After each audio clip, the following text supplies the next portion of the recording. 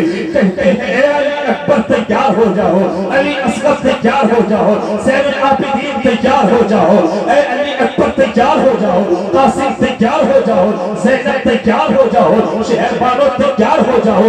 آقا حسین ہے اپنے گھر والوں کو تیاری کا حکم دیتے ہیں. اللہ اکبر. آج حسین کا وہ مدینہ چھوٹ رہا تھا جس مدینے میں حسین کا بچپنا بھی گزرا ہے، جس مدینے میں حسین کی جوانی بھی گزری ہے، جس مدینے میں حسین کا لڑکپن بھی گزرا ہے. ارے کوئی حاجی حج کے لیے جاتا ہے، ایک ہفتہ مدینے میں رہتا ہے، 8 دن مدینے میں رہتا ہے، 7 دن مدینے میں رہتا ہے. جب انہیں مدینہ چھوڑنا پڑتا ہے، اس حاجی کے دل کی کیفیت کا پتہ کر لے، اس حاجی کے دل پہ کیا گزرتا ہے. حالانکہ حاجیوں کو نہ مدینے میں اپنا گھر ہوتا ہے، نہ مدینے میں اپنا در ہوتا ہے، نہ حاجیوں کا مدینے میں کوئی کاروبار ہوتا ہے. لیکن میرا حسین تو ایسا حسین ہے کہ حسین کا مدینے میں سب کچھ ہے.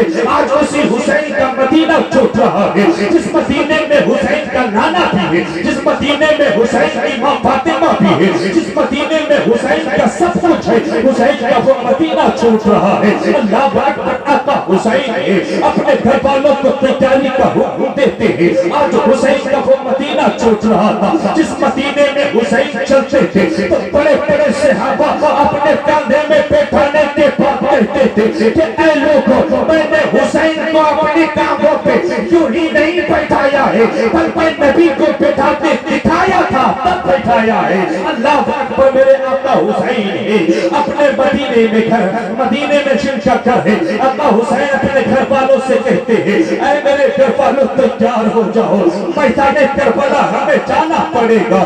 آقا حسین ہے رات کو سناتا ہے، پورے رات پہ اس رات میں مدینے میں کسی کے گھر کا دروازہ نہیں کھلا ہے. کسی کے گھر کا دروازہ کھلا ہے تو وہ حسین ابن علی کے گھر کا دروازہ کھلا ہے. اس رات میں اس رات میں مدینے کی گلیوں میں کوئی چلنے والا نظر نہیں آ رہا تھا، کوئی چلنے والا نظر آ رہا تھا تو وہ حسین چل رہا تھا جس حسین کے چلنے سے نبی کا چلنا یاد آ جاتا ہے. آقا حسین ہے مدینے کی گلیوں میں دبے قدمے نکلتے ہیں. آقا عالم صلی اللہ علیہ وسلم کے مزار پر انوار پہ حاضری دیتے ہیں. کہتے ہیں اے میرے نانا جان، یہ آپ کا وہی حسین ہے نانا.